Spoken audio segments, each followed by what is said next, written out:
रुक जा रे बंदिया, ये रात जरा सी है, बात समझ बंदिया, कुछ देर ही बाकी है। रख यकीन आँखों से बादल, आज हट जाएगा चांद तेरी आँखों में बंदिया। That linear charge distribution is given as lambda is equal to dq upon dl, means small charge per unit length is lambda equals to dq by dl. So in this case actually we already have been derived the force in previous lectures, but I just show it for only one. That is, we use a coordinate system x, y and z. Here we take a line element consisting of a continuous charge distribution. At a point at a charge q naught, we have to find the force or electric field. Here it is origin. Let the distance from this is r naught and this distance is ri. Here it is r vector, and we know that r vector is equal to final minus initial, that is r naught vector minus ri vector. So how we write the small change in force is been written as k q naught. Here we take a small element dq and this is dl, small length. So how we write df is equal to kq naught dq upon r square and r cap. We know that r cap is equal to r vector upon mode of r. So we can write df is equal to kq naught dq upon यहाँ पे r vector upon r cube. Let us put as, we know that dq is equal to lambda dl. So df will be equals to kq naught dq we write lambda dl r vector upon r cube. Total force will be equal to kq naught is constant, so we can, and here we use a line integration L dl r vector upon r cube. So total force F is equal to kq naught line integral lambda dl r vector, we can write r naught vector minus ri vector upon r naught vector minus ri vector whole cube. यहाँ से electric field क्या होगा, force per unit test charge. सो हम क्या लिख सकते हैं कि q not integral lambda dl r naught vector minus ri vector upon r naught vector minus ri vector whole cube upon q naught. That q naught cancel out to each other and we get E is equal to k integral lambda dl r naught vector minus ri vector upon r naught vector minus ri vector whole cube. Here it is.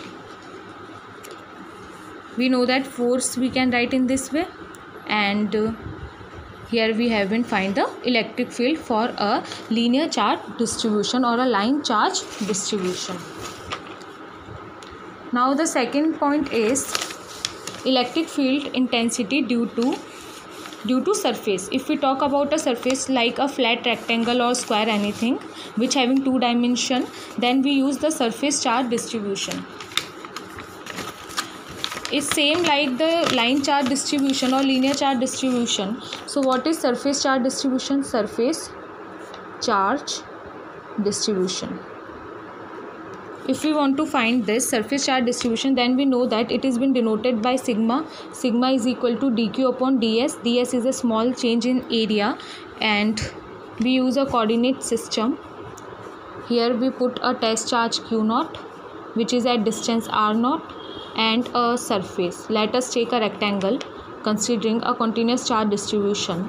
Here we take a small element having charge dq and having a area element ds, and this is ri, it is r vector. So we can directly write F is equal to k q naught, because it is common, integration sigma ds, which is equal to dq. This value is nothing but equals to dq only, upon r square r cap. We can also write is F is equal to KQ naught sigma ds r cube and r vector. Since we know that r cap is equal to r vector upon mode of r. Now to find electric field, it has been given as force per unit test charge. So it will be equal to K sigma ds r vector, we can write r naught vector minus r I vector upon r naught vector minus r I vector whole cube. So here it is electric field intensity due to surface charge distribution, and we have find that electric field is K. K we can write 1 upon 4 pi epsilon naught sigma ds or r naught vector minus ri vector or r naught minus ri whole cube. Similarly, we can find the volume charge distribution, electric field for volume charge distribution. Electric field due to volume charge distribution. To find this, we consider axis x, y and z. We take a volume, let us take a cube consisting of a continuous charge distribution and another test charge q naught. That distance is r vector, it is r naught, and here it is ri vector. We take a small element of the cube that consisting of charge dq and volume dv. So directly we can write force F is equal to K constant q naught integral rho dv upon r square. I already explained when there is a lecture of force for a continuous charge distribution, all this how we are deriving, it's already present there in previous videos. So F is equal to K q naught integral rho dv upon r square and r cap. We can write electric field is nothing but force per unit test charge, so it can be written as K integral volume V rho dv r square r cap. We know that r cap is nothing but r vector upon mode of r, so it can be written as K integral V rho dv r vector upon r cube. We also know that r vector is nothing but r naught vector minus r I vector, displacement which we say, so it can be written as K integral rho dv r vector r naught vector minus r I vector divided by r naught vector minus r I vector whole cube. Here it is.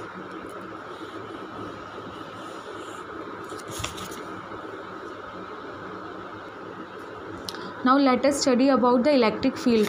Our next topic is electric field lines. So what are electric field lines? तो electric field lines जो है that shows the electric field, shows presence of electric field, shows presence of electric field. Actually we can't see electric field lines na, so we can't see electric field, how electric field is present around a charge, so we draw electric field lines to show the presence of electric field, and we can be shown it by using a graphical representation. Generally electric field lines are in curved form. Electric field lines are in curved form. This curved path shows the electric field lines. If we want to find electric field at a point, let us consider there is a point P and I wanted to find the electric field at this point, then I draw a tangent to the curve, and this tangent to the curve shows the electric field at that point. To find the electric field line, to find electric field at a point, then we draw a tangent to the curve. That tangent to the curve shows the electric field lines. So here I have been shown that is electric field from a point P, electric field from point R, tangent at a point gives the direction of electric field. तो कोई भी tangent होगा किसी curve पे वो show करेगा कि electric field का direction क्या है. This is only what is written above. So the concept of electric field lines was been invented by Faraday, जिसने ये concept दिया था. और इसमें क्या था कि अगर हमारे पास कोई भी पॉजिटिव चार्ज होगा, अगर पॉजिटिव चार्ज होता है तो उसमें जो इलेक्ट्रिक फील्ड लाइंस आती है वो कैसे जाती है, रेडियली आउटवर्ड, बाहर की तरफ जाती है इलेक्ट्रिक फील्ड लाइंस अगर पॉजिटिव चार्ज है तो। अगर नेगेटिव चार्ज है तो electric field lines will become radially inward, ये इस चार्ज की तरफ आती हैं। Electric field originate from a positive charge and end to a negative charge. Electric fields ऐसे जाती हैं पॉजिटिव चार्ज से नेगेटिव चार्ज की तरफ, ओरिजिनेट पॉजिटिव से होती हैं और जाती कहाँ है, नेगेटिव चार्ज पे। एंड नेगेटिव चार्ज पे करता है, स्टार्टिंग उसका पॉजिटिव चार्ज पे होता है। अब हम पढ़ेंगे properties of electric field lines. तो पहला प्रॉपर्टी यही है कि वो क्या करेंगे, starts from a positive charge and ends to a negative charge. Positive charge से शुरू होती है और नेगेटिव चार्ज पे ख़त्म होती है, और पॉजिटिव चार्ज के लिए रेडियली आउटवर्ड रहता है और electric field lines negative charge के लिए रेडियली इनवर्ड होता है। Here there is second point बताता है कि अगर हम कोई भी टेंजेंट ड्रॉ करते हैं किसी कर्व पे, किसी इलेक्ट्रिक फील्ड लाइन पे हम टेंजेंट ड्रॉ करते हैं तो वो शो करता है डायरेक्शन ऑफ इलेक्ट्रिक फील्ड। कोई भी हमारे पास इलेक्ट्रिक फील्ड लाइन है, अगर किसी पॉइंट पे हम टेंजेंट ड्रॉ करते हैं तो वो टेंजेंट जो है उस पॉइंट पे इलेक्ट्रिक फील्ड को शो करता है। This is the second point of electric field line. Third point is electric field lines are drawn such that number of field lines per unit cross section area is proportional to the magnitude of electric field.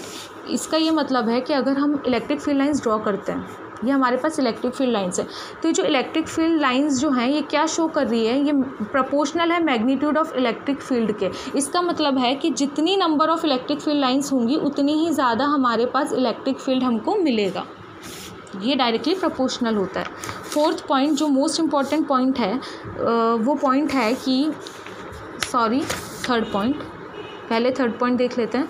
Third point क्या है, electric field lines drawn that number of field lines per unit. Okay, ये हमने देख लिया है कि जितना भी इलेक्ट्रिक फील्ड लाइंस जितनी ज़्यादा होंगी उतना ही मैग्नीट्यूड ऑफ इलेक्ट्रिक फील्ड होगा, क्योंकि वो एक दूसरे के डायरेक्टली प्रोपोर्शनल है। फोर्थ पॉइंट क्या कहता है कि no two electric field lines can intersect each other. कोई भी दो इलेक्ट्रिक फील्ड लाइंस एक दूसरे को इंटरसेक्ट नहीं कर सकती है। इसका रीज़न ये है, मान लो कि दो इलेक्ट्रिक फील्ड लाइंस ने एक दूसरे को इंटरसेक्ट कर लिया, ये एक इलेक्ट्रिक फील्ड लाइन है और ये मेरे पास दूसरी इलेक्ट्रिक फील्ड लाइन से। अब हमने क्या कहा था कि किसी पॉइंट से अगर हम टेंजेंट ड्रॉ करते हैं इलेक्ट्रिक फील्ड लाइन पे तो वो इलेक्ट्रिक फील्ड का डायरेक्शन शो करता है। तो इस लाइन के इस पॉइंट P पे इस इलेक्ट्रिक फील्ड की वजह से जो टेंजेंट होगा वो इस डायरेक्शन में होगा, EP यानी कि डायरेक्शन ऑफ इलेक्ट्रिक फील्ड हमको यहाँ मिलेगी। और इस इलेक्ट्रिक फील्ड लाइन की वजह से जो टेंजेंट होगा वो ऐसा होगा, EP, तो हमें क्या मिलेगा, डायरेक्शन इस तरफ मिलेगी। पर एक पॉइंट के लिए दो इलेक्ट्रिक फील्ड का डायरेक्शंस पॉसिबल नहीं है। Two direction of electric field for single point is not possible. ये पॉसिबल है ही नहीं कि हमें एक सिंगल पॉइंट के लिए दो डायरेक्शंस ऑफ इलेक्ट्रिक फील्ड मिले, इसीलिए electric field lines never intersect each other. So here it is, no two electric field lines can intersect or cross each other. The reason is there. Fifth point is the relative density or the closeness of electric field lines around the charge shows the strength of the electric field. इसका मतलब है कि अगर हमारे पास कोई charge है +Q और उससे इलेक्ट्रिक फील्ड लाइंस ऐसे जा रही हैं, तो यहाँ इस रीजन में जो इलेक्ट्रिक फील्ड लाइंस होंगी, इस रीजन में यहाँ पे इलेक्ट्रिक फील्ड का स्ट्रेंथ ज़्यादा होगा, यहाँ पे इलेक्ट्रिक फील्ड का स्ट्रेंथ क्या होगा, ज़्यादा होगा। और यहाँ पे इलेक्ट्रिक फील्ड का इस रीजन में जो दूर है थोड़ा सा, इस रीजन में इलेक्ट्रिक फील्ड का स्ट्रेंथ जो होगा वो होगा कम होगा। यानी कि ये क्या शो कर रहा है कि जितना इलेक्ट्रिक फील्ड लाइंस क्लोज होंगी आपस में उतना ही इलेक्ट्रिक फील्ड का स्ट्रेंथ ज़्यादा होगा, और जितना ही इलेक्ट्रिक फील्ड लाइंस आपस में दूर होंगी उतना ही इलेक्ट्रिक फील्ड का स्ट्रेंथ कम होगा। तो ये हमारे पास फिफ्थ पॉइंट है। Sixth point is electric field lines for like charges exert lateral pressure on each other due to the repulsion. Electric fields for like charges, okay. तो इसमें क्या है कि हम अगर दो लाइक चार्जेस कंसीडर कर लेते हैं +Q और +Q, तो ये लाइक चार्जेस क्या करते हैं, एक दूसरे को रिपेल करते हैं। तो ये क्या करेंगे, एक दूसरे पे प्रेशर एक्सर्ट करेंगे और दूर जाने की कोशिश करेंगे। तो हमें जो इलेक्ट्रिक फील्ड लाइंस मिलेगी वो कुछ ऐसे मिलेंगी, इस तरह से मिलेंगी, बाहर ऐसे दूर जाएंगी, आपस में एक दूसरे से दूर जाएंगी। और ये क्यों हो रहा है? Due to the lateral pressure that the like charges exerted on each other. कुछ ऐसा शो होगा हमें ये for like charges. Last point is electric field lines for unlike charges contract longitudinally due to attraction. अगर हमारे पास unlike charges है means एक पॉजिटिव चार्ज है और अगर हमारे पास कोई नेगेटिव चार्ज है तो यहाँ पे क्या होगा, ये दोनों एक दूसरे को क्या करेंगे, अट्रैक्शन होगा। यहाँ पे अट्रैक्शन होगा और ये पॉजिटिव से इलेक्ट्रिक फील्ड लाइंस बाहर जाती है और नेगेटिव से इलेक्ट्रिक फील्ड लाइन अंदर की तरफ आती है। अब इनका अट्रैक्शन की वजह से कुछ अपन को ऐसा मिलेगा, इलेक्ट्रिक फील्ड लाइंस ऐसे मिलेंगी, पॉजिटिव से ओरिजिनेट होती है, नेगेटिव की तरफ जाती है और यहाँ से ये ऐसे शो होंगी हमें बाहर की तरफ और नेगेटिव से ऐसे इस तरफ। ये नेगेटिव चार्ज के लिए है, माइनस क्यू चार्ज के लिए ऐसी लाइंस आएंगी और प्लस क्यू चार्ज के लिए हमारे पास कुछ ऐसी लाइंस आएंगी। जो यहाँ पे बताया भी हुआ है, ये रहा डायग्राम।